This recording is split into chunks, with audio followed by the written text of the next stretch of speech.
Take the meanest, most restless nigger. Strip him of his clothes in front of the remaining male niggers, female niggers, and nigger infants. Tar and feather him. Tie each leg to a horse facing in opposite direction, set him on fire, and beat both horses until they tear him apart in front of the male, female, and nigger infants. Bullwhip and beat the remaining nigger males within an inch of their life. Do not kill them, but put the fear of God in them, for they can be useful for future breeding. Anybody know who Willie Lynch was? Anybody? Raise your hand. No one? He was a vicious slave owner in the West Indies.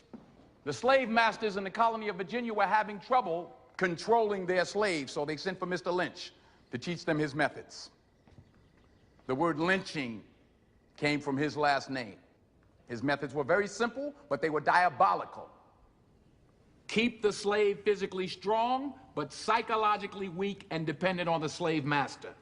Keep the body, take the mind. I and every other professor on this campus are here to help you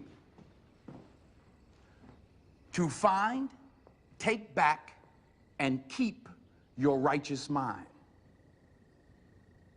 Because obviously you have lost it. So look, we have got to get down to the bottom of the issues that we have in the black community.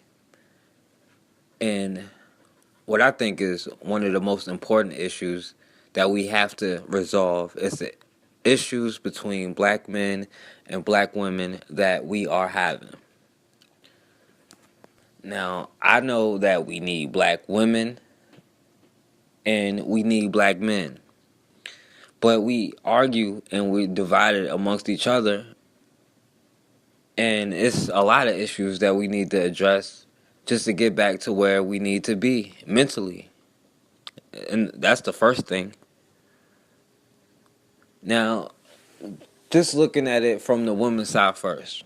All right, because there's issues on both sides. We are both accountable. But we have to actually talk about these issues and put them out there on the table. And, just coming from a woman's perspective, the black woman's perspective, what I believe that they get this, persona of the angry black woman, which is not true, by the way. I know some nice-ass black women. It's, not true. There are angry black women, but believe me, there are angry women of all races. And that's a fact. But I think that this anger or this kind of resentment, it stems from a long time in history, right? It's been harboring within them for a long time. And I believe black women feel as though black men have let them down and have failed to protect them, failed to protect the children. And yes, as men, it is our responsibility to do so. Especially getting out this whole European mindset for a minute.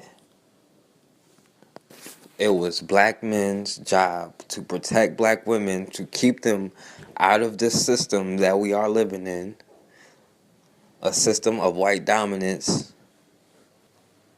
We were supposed to keep them away from that. Not only ourselves, but our women and our children. And a lot of that anger, I believe, stemmed from that. Because they look at us as, you couldn't even protect us. What kind of man are you? Not only that, society puts black men on the bottom as far as economics, as far as education. In any area you can name, black men are under attack. And the thing about black women, and let me say this, black women are the very first ones to stand up for black men, black people. They ride. They are down for the cause when the shits get real. They're on the front lines right there. But at the same time, y'all just don't seem to realize that y'all are the first ones to attack us too. And it's nothing about being weak or any of that shit. What I think most women, and I'm speaking to black women, but this is especially an Americanized problem. Women think it's attractive and that men want a quote unquote challenge. We don't want a fucking challenge. We want a support system to help face the challenges. The world has enough challenges. We want a support system, not a slave or any of that shit. Now, we put the blame on each other when really we both need to be focusing on what we can do.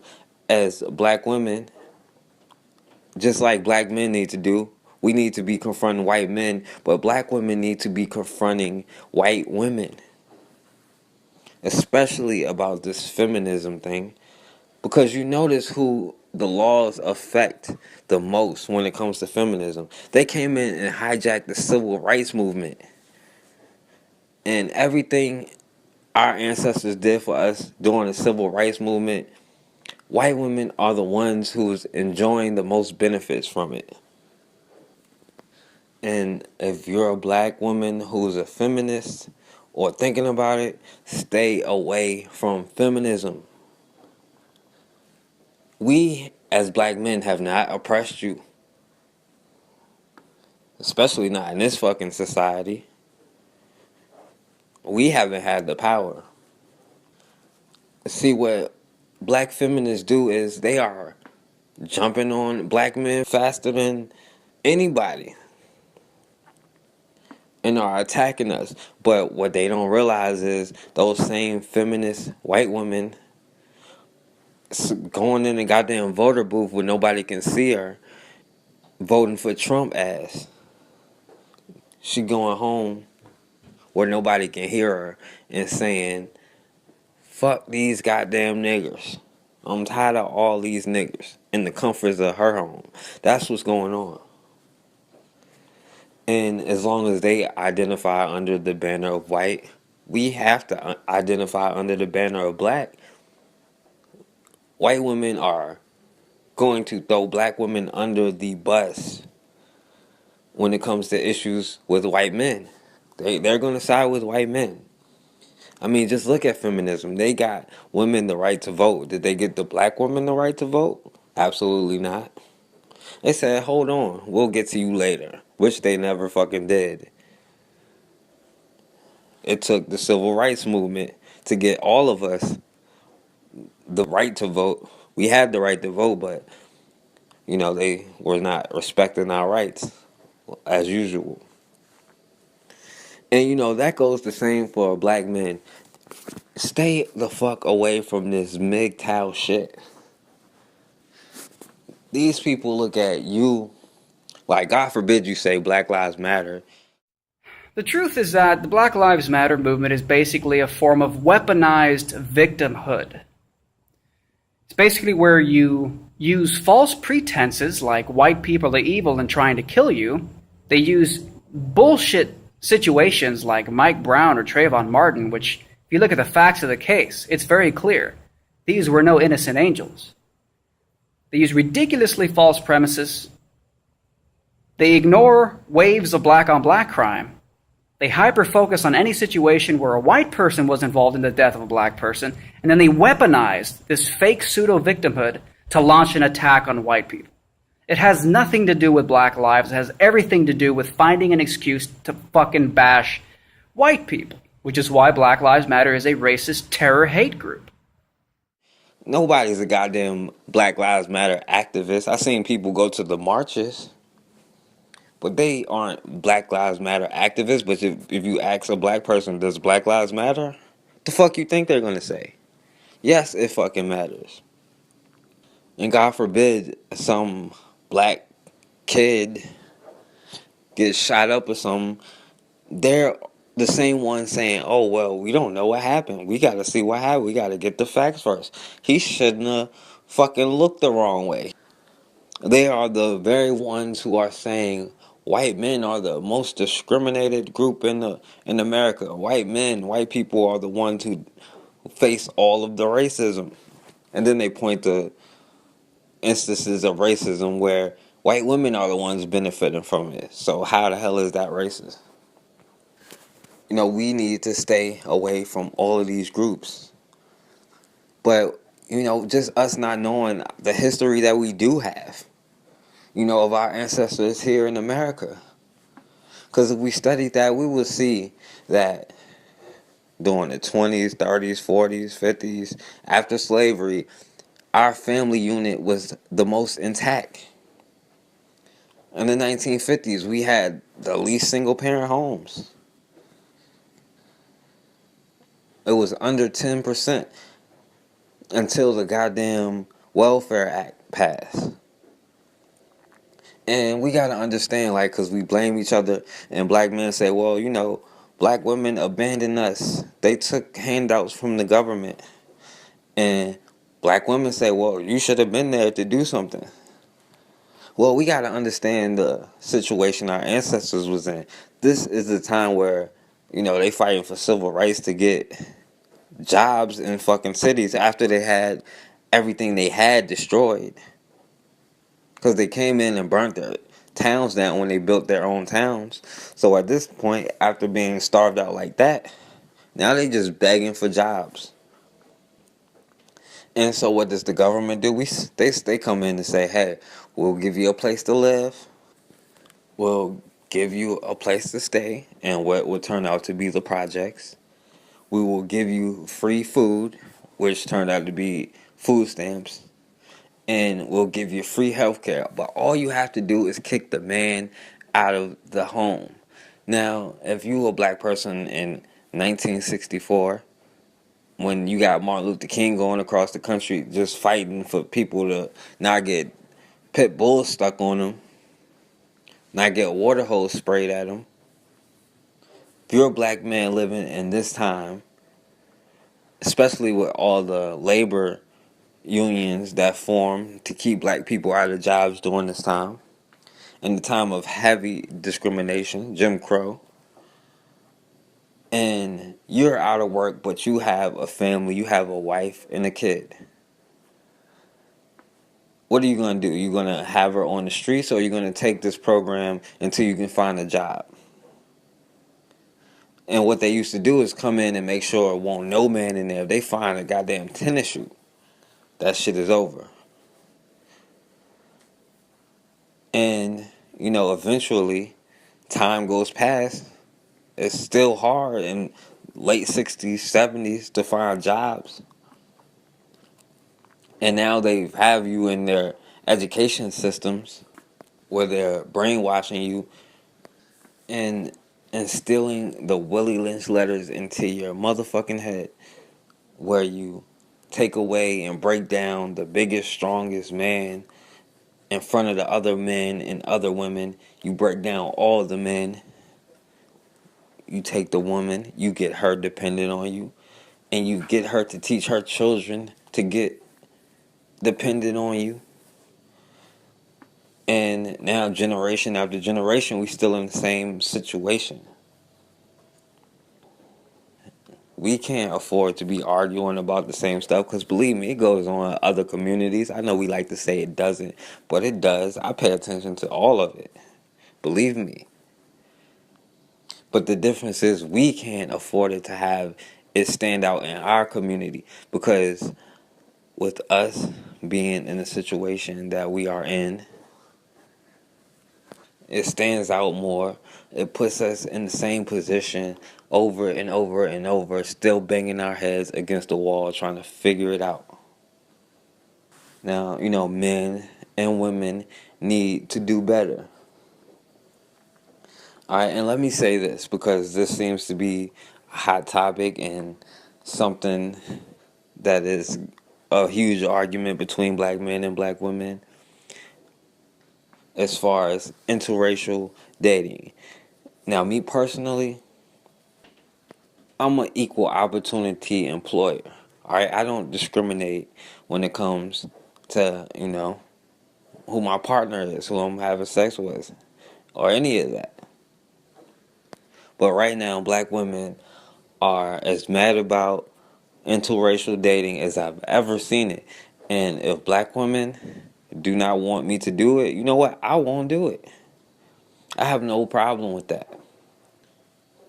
But, then again, you want to make a racist mad, sleep with his mom, his daughter, his sister, his wife. That'll piss him off, So I'm just saying, just think about that. But, we need to start working on the issues that we have. And we need to get it together, because they're killing men, women, and children. They're on attack. And we have to get on the same page. So I want to hear what you got to say. They did not tell us that all of that, being my own person and I'm independent, would lead to separation, loneliness, celibacy, and lesbianism. They didn't tell us that if you give up the man, you're going to take one of these things and it's worse and it will destroy your nation. They didn't give us that information. They made us think that it was some kind of glorified position to brag about the fact that I got my own job, my own credit card, my own car, so I don't need no man. I don't even know how we got that mixed up. Ain't none of that got nothing to do with being with no man.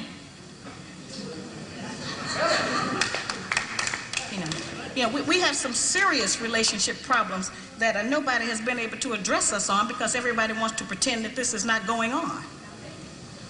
Over 60% of our women are single, widowed, separated, or divorced. They don't have a man. I just came out of Florida and they got a housing complex that the Urban League built, which is a black organization that is for women and children only. They say they don't allow any men in there. I didn't have time to deal with it, but I talked about them real bad. That's the silliest program I've ever heard of. Them women that had men if they got a bunch of children. They need fathers. They need protection. We hear about the drug problem that we have in our projects across the country. It's one of the major places that we have a drug problem. We talk about the great strength that we have as black women. Well, the welfare department don't rent government apartments to single black men. Those apartments belong to black women who are allowing this to go on in their home. We have not looked at what part of the responsibility do we share. Yes, black men sell a lot of drugs, and a lot of us black women get the money from them drugs and buy some of these fancy clothes we wear. Drive around in some of these fancy cars. He is not doing these things alone and without support from us, whether they are good or bad. See, we have a lot of power. We are very strong women. I'm saying that we're using our strength in the wrong direction. We're using it to tear our man down, tear our nation down, instead of building it up. Having an education and a job does not necessarily mean you have a successful life. I keep telling black women that to raise a child, they say, well, I provided with food, clothing, and shelter. That's not raising a child, that's maintaining one. To raise a child, you need a parental coalition of a man and a woman. We have sons who, by not having a father in the home, they don't know how to respect women. They take on the black female emotionalism. They become bitchy, they're doubtful, they're indecisive, they can't make a decision. They don't know what to do about being a man because we can't teach them that. We don't have that knowledge. We have daughters who grow up in a home where they don't see any affection, where there's no man there. They go out into the world and try to mate. They don't have no idea how to be no woman to no man, how to function in a house with a man, because they haven't seen it. Most of our children, just like us, get all the information we have about how you be with a mate off television. It's the only medium that shows us anybody being together. Those rules have not worked for us. The white woman's liberation movement, we don't have anything to do with that. We have not been under the control of the black man for over 500 years, so what do we have to get liberated from them from? They haven't been our boss. That's the white woman and her man. They're going through that, and that's their business. We don't have any business being in that. They only introduced it to break down the civil rights movement. Civil rights movement started with the black man, the black woman, and the black child standing together, trying to plead for freedom, justice, and equality, and more benefits in the country that they had built. They threw the white woman in there with the women's liberation movement and made it a woman against man thing. That created a big separation between black men and black women because then everybody started going for self. Then they bring the welfare system in and tell us in order to feed and clothe and house our children, we have to give up our man. You have to put the man out of the house. When the white farm wife goes to the government for subsidy for the farm, they don't tell her to get rid of the farmer, they keep that family together. But in the black community, they make it a requirement because they want to keep endorsing into the black community that the black man is no good and that he is not deserving of respect, he is not deserving of us letting him give us any protection or instruction, and that we are better than them. So let's take a look into history, to what happened to a lot of successful black towns, black communities, how they were torn apart, how their land was taken away from them. And this is something that I believe most Americans just do not understand. They do not know how deep systemic racism institutions run within the bone marrow of Black America. And this isn't to disregard the hardships of any other group, because I will be touching on that soon as well. I walked through the middle of the block and I looked at both sides of the street. It was gone. And I didn't want to break down in the street and cry because it was gone. The history was gone. They got the people out, then they tore the whole thing down and built expensive housing. In the 1950s and 60s, the federal government forced 300,000 families from their homes. My dad always told me that the family was run out of Pierce City. The mob stood shoulder to shoulder and just fired across into what we believe was the black community. When you start to read these things, you're stunned by it. How do we cure the past in a sense? With the black-owned land in Forsyth County, what you see is a sale from somebody to a black landowner. And then you don't see the next deed. Adverse possession is the way that people have of taking title to property without buying it.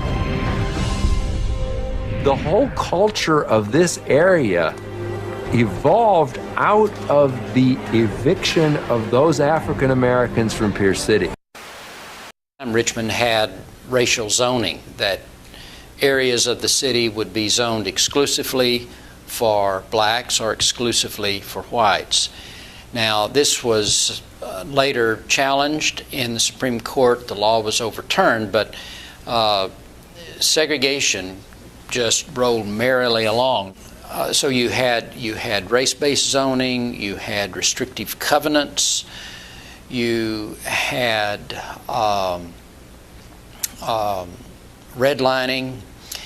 You also had policy that restricted public housing strictly to the city and to one part of the city.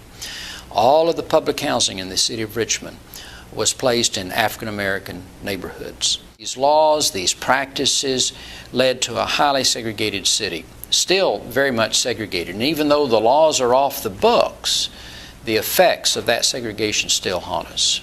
However, African Americans who could not afford to buy a house were forced into public housing. And that's when you begin to see that the public housing, particularly in East End Richmond, became overwhelmingly African American. They didn't want to go to public housing, but they really had no choice. And so the black community increasingly was split along social lines. Jackson Ward was the center of black life. There were other black neighborhoods, but it was the largest African American neighborhood in the city of Richmond. By the 1920s, Jackson Ward was very large. About 90% of all African Americans actually lived in Jackson Ward.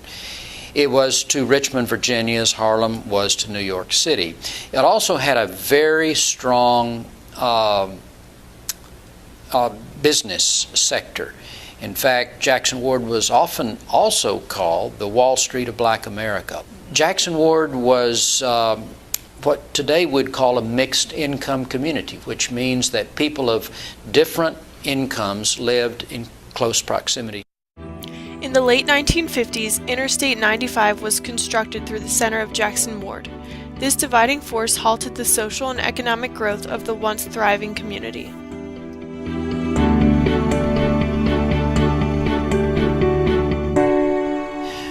Well, it basically just ripped Jackson Ward in half. It went right through the middle of Jackson Ward. It displaced 7,000 African Americans, constituting at that time about 10% of the black population. That was in 1956. Raise your hand if you're married. None of you are married. Raise your hand if you would like to be married to your baby's father. 1.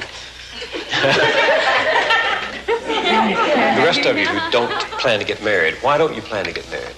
I'd like to know that.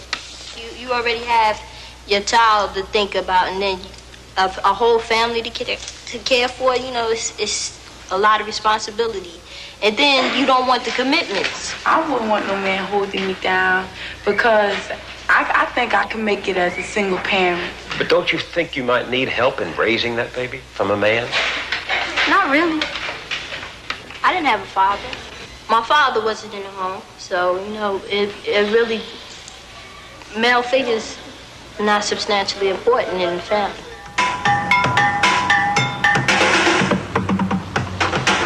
Thinking about holding up for no sex, my man. You know, if a girl, you know, she get having a baby, carrying a baby, hey, that's on her. You know, I'm not gonna stop my pleasures because of another woman. What about birth control? What about condom? Girls don't like them things. They don't like them things. Girl tell you to take them things off. They figure that you saying that they filthy or they dirty or something. It's been a startling change in values. 25 years ago, you would not have heard such things said so freely because they were not embraced so widely. The strong family was still the backbone of Black America, and 3 out of 4 children had both parents at home. That is true no longer. Most black children are now growing up without their fathers. The result is a world turned upside down as children copy what they see and repeat what they learn. LaDawn said she didn't have a father in her home and doesn't think her children need one. She's not unusual. Half the black families today are headed only by a woman. Clorinda said she could make it on her own as a single parent. She has never been married and is raising her daughter without a man's help. She's not unusual. Today, nearly 60% of all black children are born out of wedlock. Timothy said his children are not his responsibility. He has left them to be supported by their mothers and welfare. He's not unusual either. For LaDawn and Clorinda and Timothy, and many more like them in cities all over America, the traditional family no longer exists. It has vanished, and something new is taking its place. Single women and the children they're rearing alone are the fastest growing part of the black population. What becomes of the black family in a world where the values are being turned upside down?